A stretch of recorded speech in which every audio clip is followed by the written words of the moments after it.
बिस्मिल्लाहिर्रहमानिर्रहीम हामिदम व मुसल्लियम व मुसल्लिमन अम्मा बाद। पूरी सिंध बलूचिस्तान मां रफ़उल यदैन जे मुतल्लिक़ काफ़ी सवालात व्हाट्सएप ज़रिए, फेसबुक ज़रिए या मुख़्तलिफ़ अहबाबनि जे ज़रिए मौसूल थिया। ऐं उन सुवाल में इहो चयो पियो वञे त जॾहिं हदीसुनि में रफ़उल यदैन बार बार कई वई आहे, नबी करीम अलैहिस्सलाम बार बार रफ़उल यदैन कई आहे, त पोइ तव्हां बार बार नमाज़ में रफ़उल यदैन छो नथा कयो। ऐं अहिड़ा क्लिप मोकिलिया पिया वञनि जिन में हदीसूं पेश कयूं पियूं वञनि जिन में बार बार नबी करीम अलैहिस्सलाम खां रफ़उल यदैन करणु मरवी आहे, यानी रिवायत कयो वियो आहे। मां त ईअं पियो सम्झां थो इहे क्लिप ईअं हुआ जीअं यहूदनि जो फ़ेल हो त उहे क़ुरान करीम जे बज़ आयतुनि खे मञीनि पिया, बज़ जो इनकार पिया कनि, यानी उहे आयतूं जेके उन्हनि जे ख़्वाहिशात जे मुताबिक़ हुयूं, चवनि पिया इहे सही आहे। अफ़तुमिनून बिबादिल किताब व तकफ़ुरून बिबाद, बज़ खे तव्हां मञो था, बज़ जो इनकार था कयो।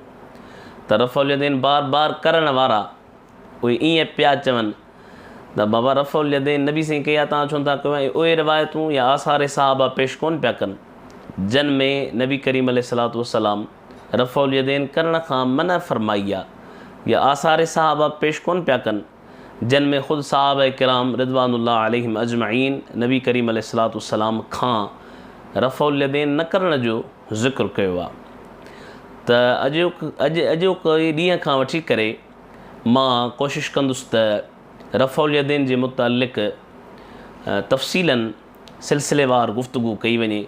हिकिड़े क्लिप में त पूरी कोन थींदी, पर आहिस्ता आहिस्ता इंशा अल्लाह ताला अवाम अहले सुन्नत ऐं मुसलमाननि खे ॿुधायो वञे त रफ़उल यदैन बार बार नमाज़ में न कबी, बल्कि पहिरें वक़्तु तकबीर तहरीमा जे वक़्तु ई रफ़उल यदैन करणु रसूलुल्लाह सल्लल्लाहु अलैहि वसल्लम जो आख़िरी फ़ेल मुबारक आहे। आसार सहाबा ऐं हदीसूं ॿिन्ही तरहनि जूं मिलनि थियूं। रफ़उल यदैन करण जे मुतालिक़ बि हदीसूं आहिनि, न करण जे मुतालिक़ बि हदीसूं आहिनि, ऐं आसार सहाबा बि आहिनि।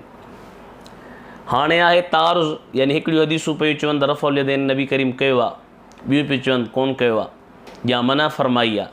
त तारुज़ जे वक़्तु तरजीह जी ज़रूरत हूंदी आहे, यानी ॿ शयूं ॿई हुज़ूर खां मरवी आहिनि, त पोइ हाणे तरजीह असीं रफ़उल यदैन न करण खे ॾियूं था, यानी रफ़उल यदैन बार बार करणु मनसूख़ आहे। छो त काफ़ी अहिड़ा फ़ेल हुआ जेके नमाज़ में पहिरियां जाइज़ हुआ, बाद में मनसूख़ थी विया, या नमाज़ में कलाम करणु वग़ैरह। ऐं रफ़उल यदैन न करणु इहो ख़ुशूअ जे बि मुवाफ़िक़ आहे। हीअ मुंहिंजे हथ में तफ़सीर तनवीरुल मिक़यास हज़रत इब्न अब्बास जे तफ़सीर सां मशहूरु तफ़सीर आहे। तनवीरुल मिक़यास मिन तफ़सीर इब्न अब्बास। इन तफ़सीर में सूरतुल मोमिनून में आयत नंबर 2 में क़द अफ़लहल मोमिनून अल्लज़ीन हुम फ़ी सलातिहिम ख़ाशिऊन, मोमिन कामयाब आहिनि जेके पंहिंजे नमाज़ में ख़ुशू कंदा आहिनि।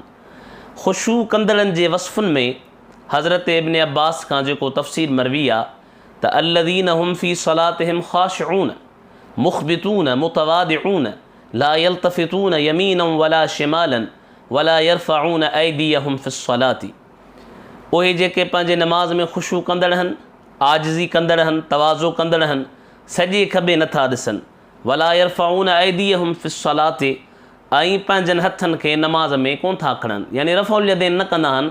ऐं मां बि मालूम थियो त सहाबा किराम रिज़वानुल्लाह अलैहिम अजमईन वटि बि उहा नमाज़ ख़ुशूअ वारी आहे जंहिंमें बार बार रफ़उल यदैन न कई वञे। वरी जेकॾहिं कहिड़े ते एतिराज़ करे त तव्हां बि रफ़उल यदैन कयो था शुरूअ में, त हुनजो जवाबु इहो आहे त फ़िस्सलात मां ई सम्झो त फ़ी ज़रफ़ियत लाइ ईंदी आहे, ऐं इहो त उसूल शाशी ऐं ॿियनि उसूल फ़िक़्ह जे किताबनि में वाज़िह आहे। इहा जेका रफ़उल यदैन आहे इहा नमाज़ खां ख़ारिज आहे, यानी इन रफ़उल यदैन खे चई असीं नमाज़ में अंदरि दाख़िल थींदा आहियूं, नमाज़ जे अंदरि रफ़उल यदैन कोन कंदा आहियूं। ऐं नमाज़ में अंदरि रफ़उल यदैन करणु इहो ख़ुशूअ जे बि ख़िलाफ़ु आहे। हज़रत इब्न अब्बास रज़ी अल्लाह ताला अन्हु खां बि ईअं मरवी आहे। हाणे अचूं था उन्हनि हदीसुनि जे तरफ़ जेके नबी करीम अलैहिस्सलाम खां मरवी आहिनि ऐं जिन मां रफ़उल यदैन खां करण खां मना कई वई आहे। हीअ हदीस जो मां इबारत पढ़ां थो ऐं इंटरनेशनल नंबरिंग मुताबिक़ नंबर बि असीं ॿुधायूं था, ऐं इंशा अल्लाह ताला वीडियो में बि शो थींदो। इहा रिवायत सही मुस्लिम शरीफ़ में रक़मुल हदीस 5665। इहा साॻी रिवायत अल्फाज़नि जी तब्दीली सां नसई शरीफ़ में रक़मुल हदीस 1183। इहा साॻी रिवायत सही इब्न हिब्बान में रक़मुल हदीस इंटरनेशनल नंबरिंग मुताबिक़ 1869।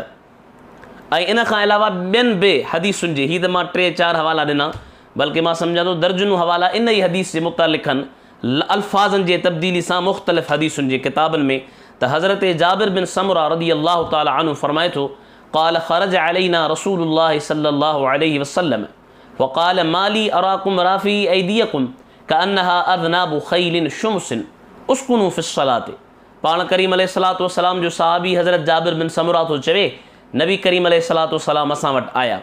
पोइ पाण फरमायूं, छा आहे तव्हांखे? मां तव्हांखे ॾिसां पियो तव्हां नमाज़ में बार बार रफ़ुल यदैन पिया कयो। नमाज़ में ईअं कोन फरमायूं त नमाज़ खां पोइ, छो त इन जी बाज़ माण्हू या तोजीह कंदा आहिनि त इहा त उन फ़ेल खां मना हुआ जेके शिया कंदा आहिनि हथ ईअं। बाबा इहो शिया जेको कंदा आहिनि इहो नमाज़ जे आख़िर में कंदा आहिनि। पाण फरमायूं माली अराकुम राफ़ी ऐदियकुम फ़िस्सलाती, मां तव्हांखे ॾिसां पियो नमाज़ में उस्कुनू फ़िस्सलाती, नमाज़ में ख़ामोश रहो, यानी नमाज़ में बार बार ईअं न कयो, छो त इहो बार बार करणु ख़ुशूअ जे ख़िलाफ़ु आहे। मोमिन जॾहिं अलाह जे साम्हूं बीहे त ख़ुशूअ सां बीहे, बार बार हथनि खे खणे, इहो नमाज़ में ख़ुशूअ जे ख़िलाफ़ु आहे।